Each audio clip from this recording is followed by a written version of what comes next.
Ta parole est une lampe à mes pieds, une lumière sur mon sentier.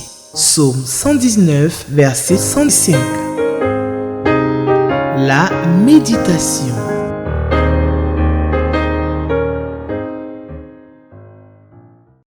Shalom, shalom, chers frères et sœurs. Que Dieu, notre Seigneur, Créateur du ciel et de la terre, vous bénisse. Merci pour votre fidélité à cette émission qui manifeste clairement que vous aimez la parole de Dieu, que vous vous nourrissez quotidiennement de la parole de Dieu, que vous trouvez votre plaisir à vous asseoir et à écouter, à entendre la voix de votre Créateur. Que le Seigneur vous comble de bonheur et de joie et que cela continue d'être une habitude pour vous personnellement et pour vos descendants et pour tous ceux qui sont autour de vous, qu'ils voient rayonner sur vos vies la bénédiction que donne la parole de Dieu. Cette parole qui transforme les vies, qui donne la joie, qui montre la voie à suivre pour être agréable au Seigneur. Comment honorer Dieu en attendant que le Seigneur, dans toute sa gloire, descende du ciel pour nous prendre, pour que nous soyons éternellement avec lui dans le royaume qu'il est en train de préparer pour chacun de nous. Pour chacun de nous. Nous bénissons le Seigneur donc pour l'occasion qui nous est donnée par cette chaîne de télévision Espérance TV, qui est un don de Dieu, une bénédiction de Dieu. Nous prions pour toute cette équipe de la direction qui travaille d'arrache-pied pour que nous ayons cette émission et même toute cette équipe technique aussi, que vous ne voyez pas et qui travaille derrière l'écran pour que nous ayons tout ce que nous avons. Continuons de prier pour ce ministère puissant. Et merci encore une fois de venir à cette émission qui nous est offerte par la Ligue pour la lecture de la Bible. Cette institution chrétienne qui nous donne de nous asseoir chaque jour et de méditer la parole de Dieu à travers ce manuel qu'on appelle le lecteur de la Bible. Nous sommes déjà presque à la fin de l'année. Pour ceux qui n'ont pas pu avoir ça cette année, faites l'effort pour que dès le début de l'année ou bien déjà vers la fin de l'année, vous puissiez avoir votre manuel de lecteur de la Bible pour que vous puissiez aussi continuer à méditer chaque jour la parole de Dieu. C'est la vraie source de vie, de bénédiction et de grâce de Dieu. Que le nom du Seigneur soit glorifié. Nous allons à présent, chers frères et sœurs, prier et confier notre méditation de ce jour à notre Dieu pour qu'il puisse nous conduire par son esprit. Prions le Seigneur. Père Céleste, nous te rendons toute la gloire pour ce jour merveilleux, cette occasion que nous avons de nous retrouver jour après jour autour de ta parole. Seigneur, que cette parole continue de nourrir nos cœurs, nourrir nos vies, et qu'elle transforme nos vies, et qu'elle nous donne de pouvoir marcher avec toi fidèlement. Merci d'être avec nous comme tu l'as promis toi-même, que là où deux ou trois sont assemblés à ton nom, tu es au milieu d'eux. Parle-nous, Seigneur, nous t'écoutons. Au nom de Jésus. Amen. Je voudrais donc vous inviter à prendre vos Bibles. Notre texte de ce jour est tiré du livre du prophète Daniel. Nous allons lire Daniel chapitre 7, les 14 premiers versets. Daniel chapitre 7. Nous lirons les 14 premiers versets de ce texte, de ce chapitre. Donc, je vais faire la lecture dans la version Louis II. Donc, vous pouvez prendre vos Bibles. Certainement que vous avez une autre version. Sentez-vous libre de prendre la version que vous avez et nous allons lire ensemble la parole de Dieu. Daniel chapitre 7, versets 1 à 14. La première année de Belchassar, roi de Babylone, Daniel eut un songe et des visions de son esprit, pendant qu'il était sur sa couche. Ensuite, il écrivit le songe et raconta les principales choses. Daniel commença et dit, « Je regardais pendant ma vision nocturne et voici les 4 vents des cieux firent irruption sur la grande mer, et 4 grands animaux sortis de la mer, différents l'un de l'autre. Le premier était semblable à un lion et avait des ailes d'aigle. Et je regardai jusqu'au moment où ses ailes furent arrachées. Il fut enlevé de la terre et mis debout sur ses pieds comme un homme. Et un cœur d'homme lui fut donné. Et voici un second animal était semblable à un ours et se tenait sur un côté.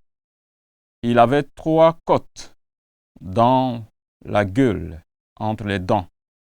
Et on lui disait, « Lève-toi, mange beaucoup de chair. » Après cela, je regardai, et voici un autre était semblable à un léopard et avait sur le dos 4 ailes comme un oiseau.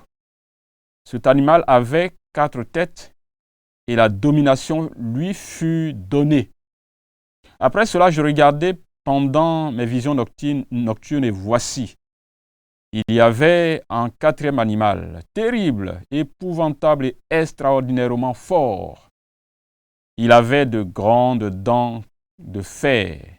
Il mangeait, brisait et il foulait aux pieds ce qui restait. Il était différent de tous les animaux précédents et il avait 10 cornes. Je considérai les cornes et voici une autre petite corne sortie du milieu d'elle. Et 3 des premières cornes furent arrachées devant cette corne. Et voici, elle avait des yeux comme des yeux d'homme et une bouche qui parlait avec arrogance. Je regardais pendant que l'on plaçait des trônes et l'ancien des jours s'assit. Son vêtement était blanc comme la neige et les cheveux de sa tête étaient comme de la laine pure. Son trône était comme la flamme de feu, comme des flammes de feu. Et les roues comme un feu ardent. Un fleuve de feu coulait et sortait devant lui.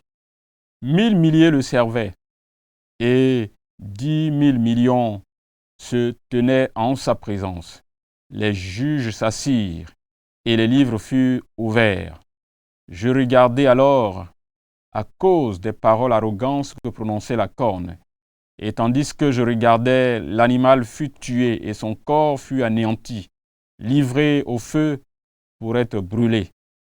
Les autres animaux furent dépouillés de leur puissance, mais une prolongation de vie leur fut accordée jusqu'à un certain temps. Je regardais pendant mes visions nocturnes et voici, sur les nuées des cieux arriva quelqu'un de semblable à un fils de l'homme. Il s'avança vers l'ancien des jours et on le fit approcher de lui. On lui donna la domination, la gloire et le règne. Et tous les peuples, les nations et les hommes de toute langue le servirent. Sa domination est une domination éternelle qui ne passera point et son règne ne sera jamais détruit. Jusqu'ici, notre lecture. Que la gloire, que l'honneur et la puissance reviennent à notre Dieu pour cette parole puissante qui nous révèle des choses profondes sur la grandeur et la puissance de Dieu. En réfléchissant à ce texte, voici le sujet ou le thème qui me vient à l'esprit. Dieu, notre Dieu, le maître de l'histoire des hommes. Dieu, le maître de l'histoire des hommes. Notre Dieu contrôle l'histoire et contrôle l'histoire de l'humanité. Depuis la création jusqu'à la fin de l'histoire terrestre, Dieu contrôle l'histoire des hommes.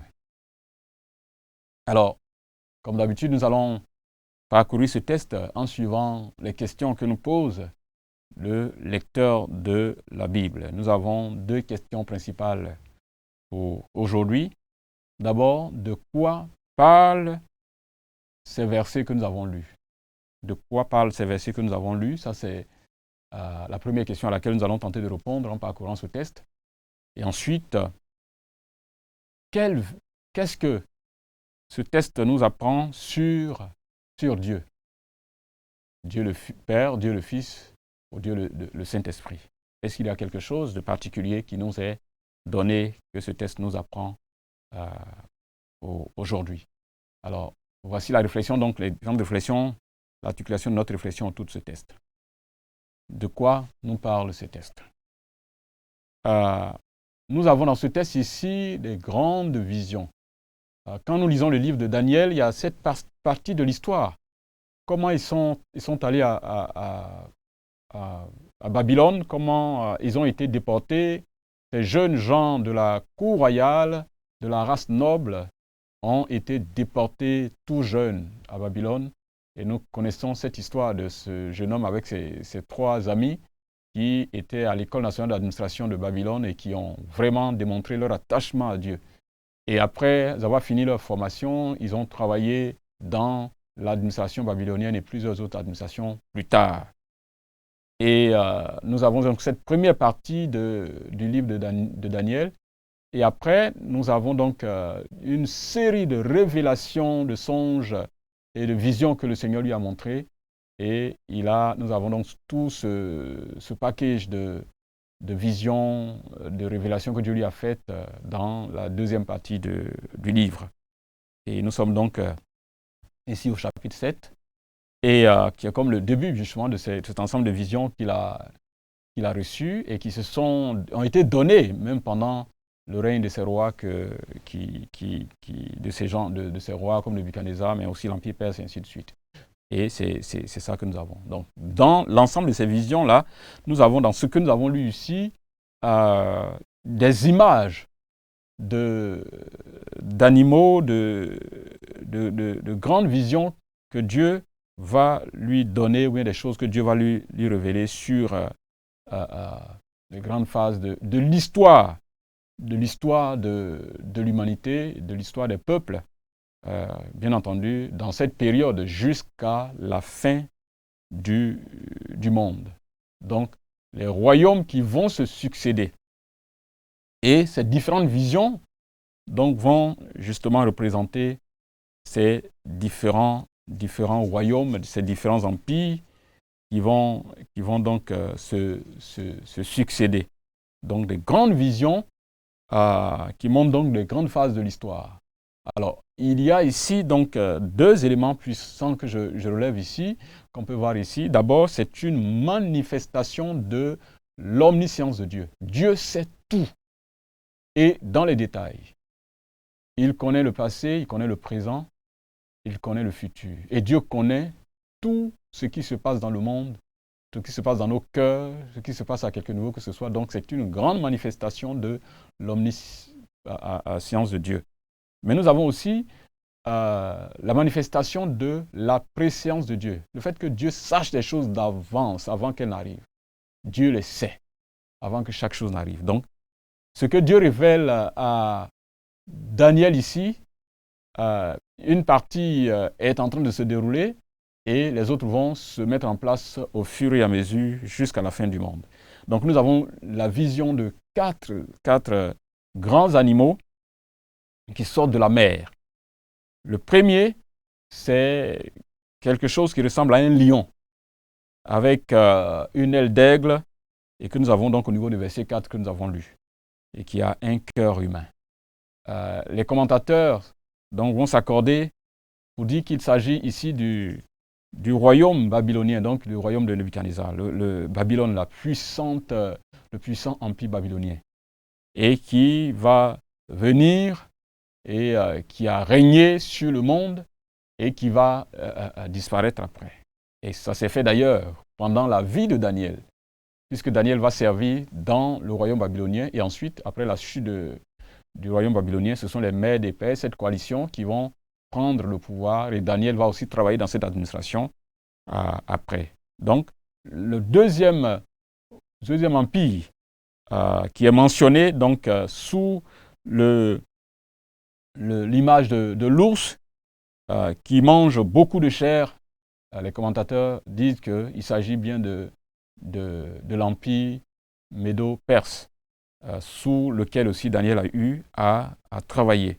Et après, nous avons le troisième animal qui est semblable donc à un léopard tel qu'il est présenté ici, avec cette tête auquel une domination est donnée. Ici, il s'agit donc de l'empire grec, avec le tout-puissant Alexandre le Grand, et qui sont venus après les Mèdes et les Perses.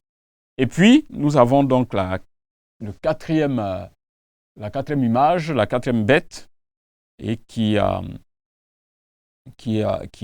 considérée comme étant une bête terrible, épouvantable, fort, et avec 10 cornes, qui est considérée donc par les commentateurs comme représentant l'Empire romain, mais en même temps la fin du monde.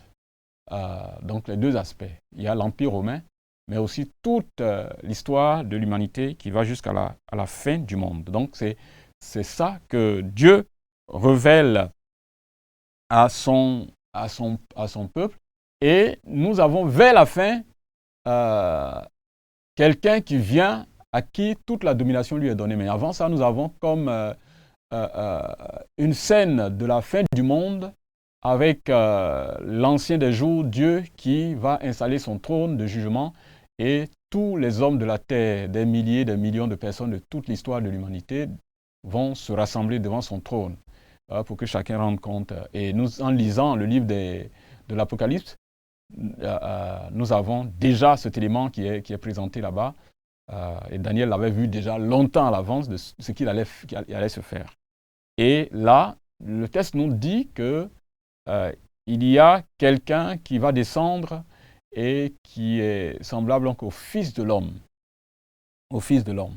et à qui le pouvoir, le règne va lui être donné et qui va en quelque sorte mettre fin au règne de tous ces puissants royaumes qui se sont succédés, qui régnera, tout pouvoir lui sera donné et qui régnera pour l'éternité.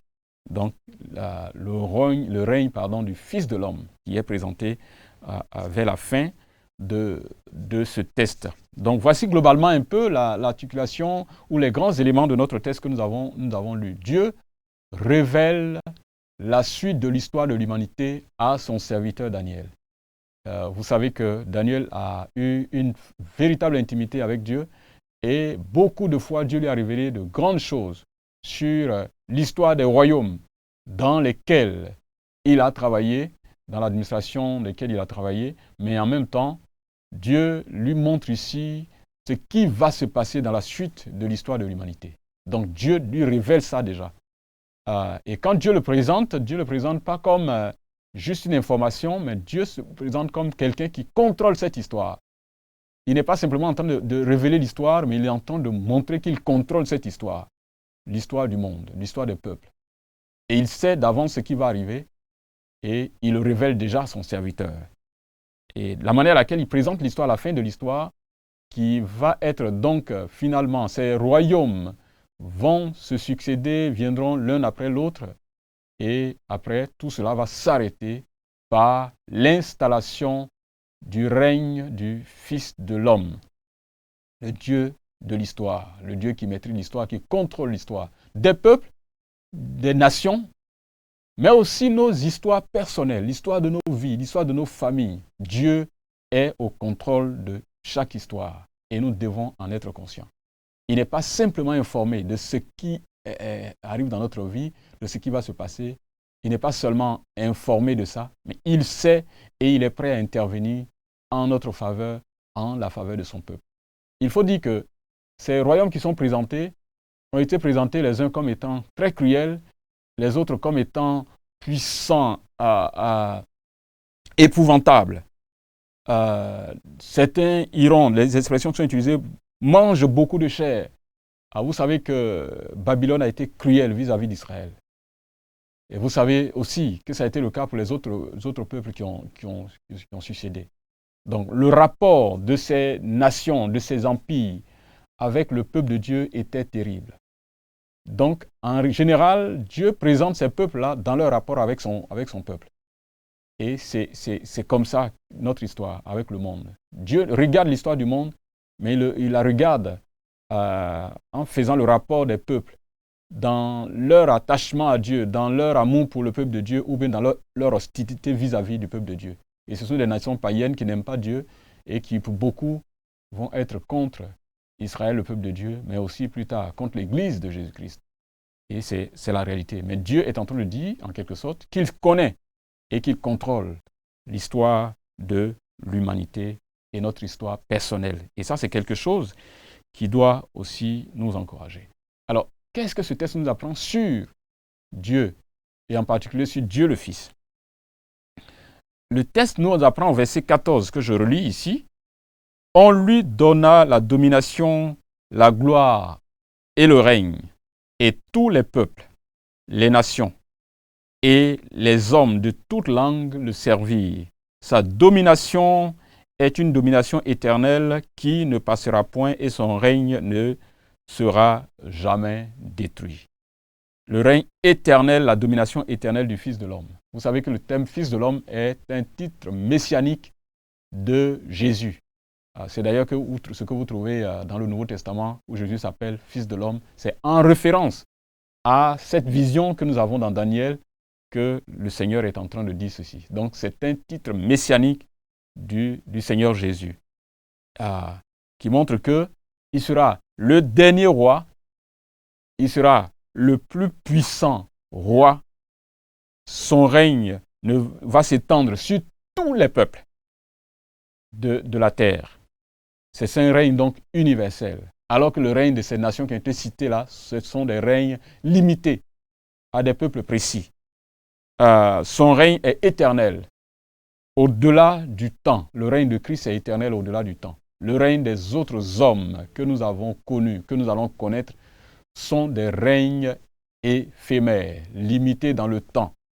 Ça prendra fin un jour, mais le règne de Christ ne s'arrêtera pas, il ne sera pas détruit, c'est un règne éternel. Personne ne pourra le vaincre.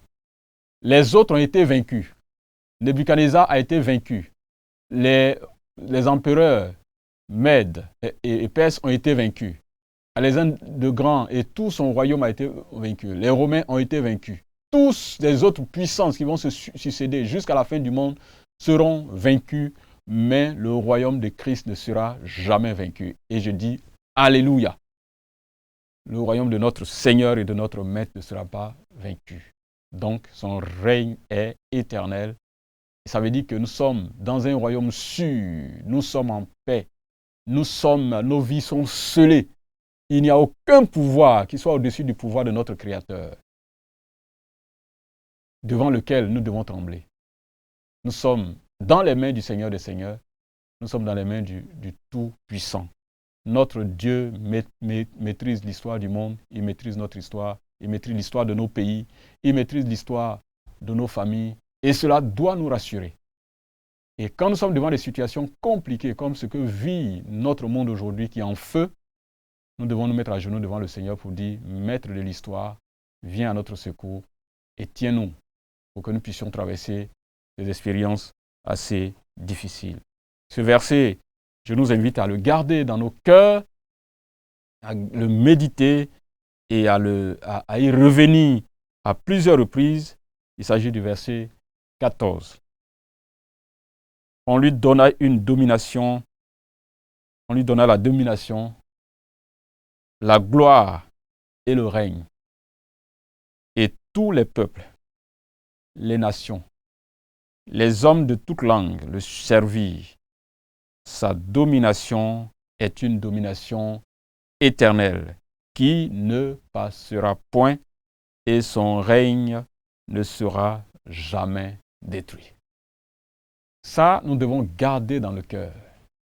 Il s'agit de Jésus notre Seigneur, celui qui est venu dans le monde, qui a pris notre condition humaine, sauf le péché, qui est mort sur la croix pour nos iniquités. Il est celui qui régnera éternellement. Et c'est cette révélation que le Seigneur a fait à l'apôtre Jean dans le livre de l'Apocalypse, quand les chrétiens étaient persécutés et Jean lui-même personnellement en exil à cause de sa foi, Dieu, le Seigneur lui a montré, le Seigneur s'est révélé à lui pour lui montrer que ce Jésus que vous avez vu dans le monde, humilié par les hommes, et qui est mort, qui est ressuscité, c'est celui qui reviendra et qui régnera sur tout l'univers. Et vous devez comprendre cela. Quelle que soit l'hostilité de l'Empire romain, quelle que soit l'hostilité des hommes, des gens qui sont autour, sachez que le règne de Dieu, c'est le règne qui restera éternel. Que les hommes de ce monde rejettent Christ, qu'ils nous rejettent, mais tôt ou tard, c'est notre Seigneur qui est le maître de l'univers, qui régnera à jamais. Que cela nous réconforte et nous donne la force et la joie de continuer à servir notre Seigneur, même dans l'adversité. Que les hommes nous aiment ou pas, notre Dieu régnera. Et il y avait une sœur qui avait écrit sur la porte de sa maison. Il disait ceci en s'inspirant de certains passages bibliques, que qui que vous soyez, que vous le vouliez ou pas, un jour viendra où vous fléchirez les genoux devant Jésus. Et c'est une vérité indéniable. Personne ne peut échapper à cela. Bon courage dans notre marche avec le Seigneur, parce que notre Seigneur est celui qui régnera à jamais.